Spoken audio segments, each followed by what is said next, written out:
welcome to Mirai. Now that you've finished your health checkup and received your wristband, we can start showing you around the city.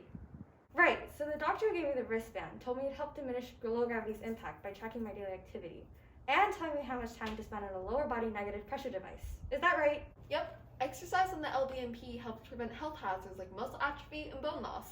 The wristbands also have helpful tools like a real-time translator, which is necessary due to the diversity of citizens living here.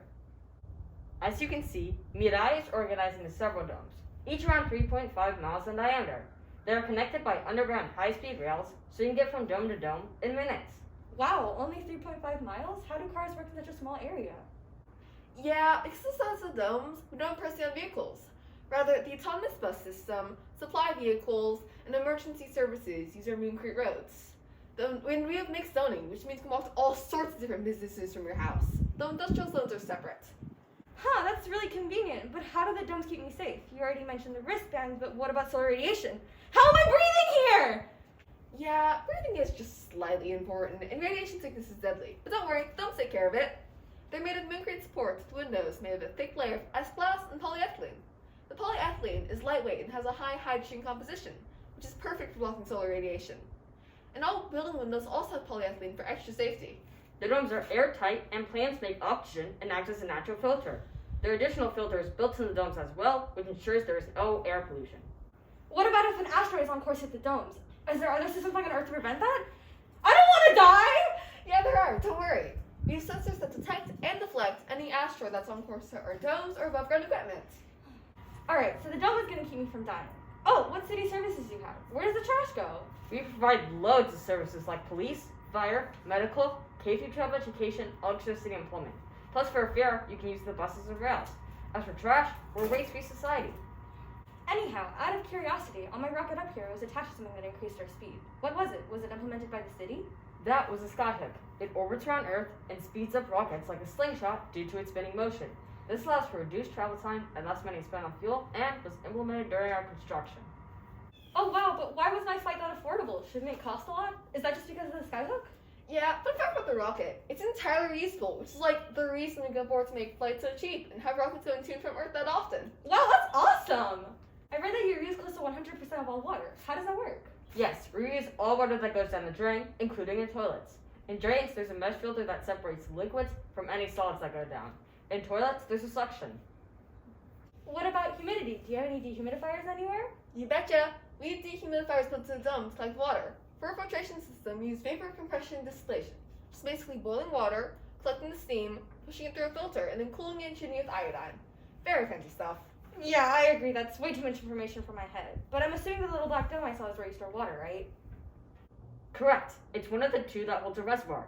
To transport the water, we have underground piping running to the pools, which brings water here to be filtered and stored. What about food? I know aeroponics can save water and vertical farming can save space. Do you use these farming methods? I'm actually kind of hungry. Yes, we mainly use aeroponics, which uses over 90% less water than soil farming. I also heard you guys eat crickets and other insects. Why don't you just eat beef or chicken? Well, we use insects as our main source of protein because they can be vertically stacked to save space. And like 80% of a cricket is edible compared to only 60% of a cow. Plus, they use a lot less water to produce the same amount of meat. And they taste really good. Wow. That's utterly insane. Moving on! Right, I heard Mirai uses both helium-3 and solar panels to produce energy. Is that true? It is. We have solar panels spread around the lunar surface, which collect energy during the day and store excess energy in batteries. How is helium-3 used? Why do you use it? Will it make my voice sound higher? Not sure if that'd be completely safe, but it'd be cool if it did. We use helium-3 to produce clean nuclear energy. To extract it, we excavate the lunar soil, burn it, and then collect the helium-3. To produce energy, we burn deuterium, which is found in the ocean and Earth. A trade-off is having to bring the isotope up, but in exchange you get clean energy and a trade source. Alright, so you've mentioned that the domes, buildings, and roads are made of mooncrete. I already know that this saves cost, but how do you turn the moon dust into mooncrete? To turn lunar regolith into mooncrete, we mix it with sulfur, which acts as a thermoplastic binding when heated above its melting point. A trade-off is our mooncrete is as protective against solar radiation because we remove the water, but that's what the polyethylene's for. Now that I know how Mirai functions, what is the daily life of a citizen like? How high can you jump? You can jump like 10 feet. It's awesome, and it makes sports really exciting. Other cool stuff to do include exploring museums, touring hydroponic farms, and looking at the stars on Earth. They're really pretty. Many people choose to live here because of the steady economy and integration of advanced technology like fusion energy.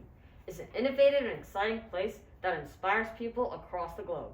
Wow, Mirai sounds so cool. How did your city develop so quickly, though? By using the engineering and design process, of course. An example of this is figuring out how to lower costs with flights to the moon. After doing background research, we brainstormed loads of possible solutions, but we're deciding to design a reusable rocket and a skyhook. And even once we decided, it took a lot of research before we even got close to testing it. We did this process for loads of other problems too. Wow, but who's doing all the building and designing? Some engineers involved creating Mirai include civil engineers who help design and maintain the city and domes, agricultural engineers help grow more food with fewer resources, while health and software engineers are responsible for the wristbands that are essential for citizen health. Thank you for the tour. It was really interesting. No problem. We're gonna get some lunch. Wanna come? So, what are we having for lunch? I've actually been really hungry since earlier. Don't tell me it's actually crickets. It is actually crickets. Oh no! What have I got myself into?